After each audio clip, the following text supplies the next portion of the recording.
وعلى آلہ واصحابہ اجمعین اما بعد۔ نکاح کا موقع کوئی بہت زیادہ لمبی چوڑی گفتگو کا نہیں ہوتا ہے، لیکن ضرورت بھی اس بات کی بہت زیادہ رہتی ہے کہ اسلام نے جو خطبہ نکاح سنایا ہے اور خطبہ نکاح کو سنت قرار دیا ہے، اس میں اصل پیغام کیا دیا گیا ہے۔ اتنے تھوڑے سے وقت میں دونوں خاندانوں کے لیے اتنی اہم اور بنیادی ہدایات دی گئی ہے کہ واقعی اگر اس پر عمل ہو جائے، اگر اس کو اپنے مرد اور عورتوں کو سمجھایا جائے، لڑکی والوں اور لڑکی والے اگر اس کو اپنی زندگی کا نصب العین بنا لے تو زندگیاں اور گھرانے جنت کا نمونہ بن جاتے ہیں۔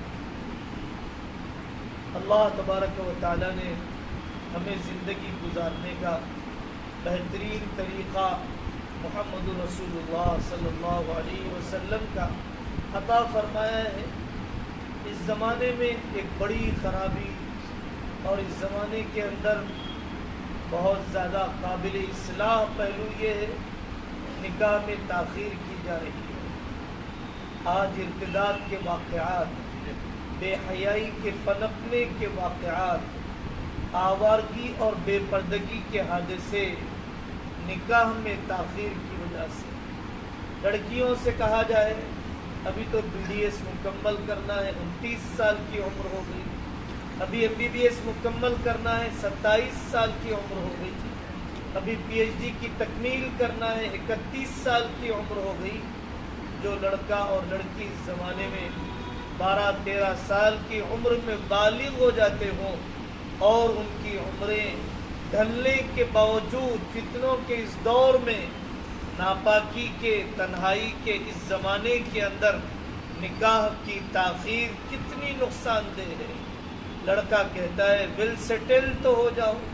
ہم آنے والے سے پوچھتے ہیں بھائی ہمیں بھی تو ویل سیٹل ہونے کا کوئی ڈیفینیشن بتا دو، کوئی لمیٹیشن تو بتا دو۔ اپنی ماؤں سے تو پوچھ کر آؤ کہ کون سی وہ لمٹ ہے۔ آسٹریلیا گئے ہوئے 10 سال ہو چکے ہیں، کینیڈا گئے ہوئے 5 سال ہو چکے ہیں، ذاتی مکان تعمیر کرتے ہوئے بالوں میں سفیدی آ جائے گی۔ سیٹل ہونے کی کون سی سطح ہے، کون سا معیار ہے جس کے بعد آپ نکاح کریں گے؟ مائیں بیٹیوں کے لیے معاف فرمائیں داماد نہیں دیکھتی ہے، شاید کوئی باپ دیکھتی ہے، شاید کوئی بوڑھا دیکھتی ہے۔ ہمیں تو ذاتی مکان والا چاہیے، ہمیں تو فوراً باہر لے جانے والا چاہیے۔ ایک جگہ پر لوگوں نے کہا کہ ہمیں ایسا لڑکا چاہیے کہ جس کے ماں باپ کی ذمہ داری نہ ہو، بھائی بہن کی ذمہ داری نہ ہو، فوراً فیملی ویزا کے ساتھ وہ باہر لے کر چلا جائے۔ تو ان دوست نے، رشتہ لگانے والے مشیر نے کہا کہ آپ رشتہ دیکھنے کے لیے خاندانوں میں مت جائیے، یتیم خانے میں جائیے۔ یتیم خانے میں آپ کو ایسا لڑکا ضرور مل جائے گا کہ جس کے ماں باپ کا کوئی بوجھ نہ پڑے، جس کے بھائی بہن کا کوئی درد سر نہ رہے اور اجتماعی زندگی کی کوئی الجھنیں اس سے پیش نہ آئے۔ ہمارے شادیوں کے اندر جتنی بھی رسومات کی بھرمار ہے، کھانے پینے کی انواع و اقسام ہیں، مہنگے فنکشن ہالوں کا سلیکشن ہے، قرضوں کا بوجھ ہے، مکتب کے لیے کوئی پیسہ نہیں، مسجد کے لیے کوئی روپیہ نہیں، اور کسی دارالقضاء کی تعمیر کے لیے، غیر سودی بینک کے لیے، ملک کے اندر ووٹر ID کارڈ کے بنانے کی مہم کے لیے، کسی بیت المال کے چلانے کے لیے، خاندان کی بیواؤں کے لیے، برادری کے یتیموں کے لیے، اپنے ددیالی ننیالی قبرستانوں کی حفاظت کے لیے ہمارے پاس کوئی روپیہ نہیں ہے۔ اپنی داد و دہش اور اپنی سخاوت اور اپنے خرچ کرنے کا جذبہ دکھانے کا اگر کوئی میدان ہے تو وہ شادی کے میدان ہے، اور اپنی دریا دلی بتلانے، اپنی مہمان نوازی بتلانے کا اگر کوئی میدان ہے تو ہمارے فنکشن ہال ہیں۔ اگر آپ اتنے ہی رشتے جوڑنا چاہتے ہیں، جائیے اپنے خاندان کی کورونا کی بیواؤں ایک کا نکاح کر کے بتائیے۔ اگر آپ واقعی رشتے جوڑنا چاہتے ہیں، اپنے خاندان کے کورونا کے یتیموں کے تعلیم کا بندوبست کیجئے، ان کے اسکول کے اخراجات اٹھائیے، ان کے مدرسوں کے بوجھ کو اٹھائیے۔ اپنے خاندان میں ڈائلسس سے تڑپنے والے، کینسر سے سسکنے والے، فالج میں رہنے والے ان خاندان کے افراد کو ماہانہ اٹلی ہی کبھی پہنچا دیا کیجئے۔ چکن کے 4 آئٹم کی ضرورت نہیں ہے، میٹھوں کے 10 قسموں کی ضرورت نہیں ہے، اور پتہ نہیں کون کون سے پان اور چایوں کے چونچلے، لیکن خاندان کی ترسنے والی ان بیٹیوں کے نکاح کا کوئی انتظام نہیں۔ صلہ رحمی اور رشتہ داری اور خاندان کا لحاظ کرنے کے اصل پہلو یہ ہیں جو عرض کر دیے گئے، جو بتلائے گئے، جس کی طرف اجمالی طور پر نشاندہی کر دی گئی۔ نکاح مسجد میں ہو، نکاح کے بعد کی زندگی دونوں خاندان ایک۔ قرآن نے کہا خلقکم من نفس واحدہ، خلقکم من نفس واحدہ، ایک تعویذ لے جائیے آپ، بس آیت کا یہ ایک ٹکڑا میرے اور آپ کے خاندان کی الجھنوں کو ختم کر دے گا۔ قرآن نے کہا تم ایک باپ کے ہو، تم ایک ماں کے ہو، اور پھر اب تو نکاح ہو چکا ہے، ہم ددیالی ننیالی، ہم سسرال اور میکا، ہم چچا اور ماموں، ہم پھوپھا اور خالو، ہم سب ایک ہو چکے ہیں۔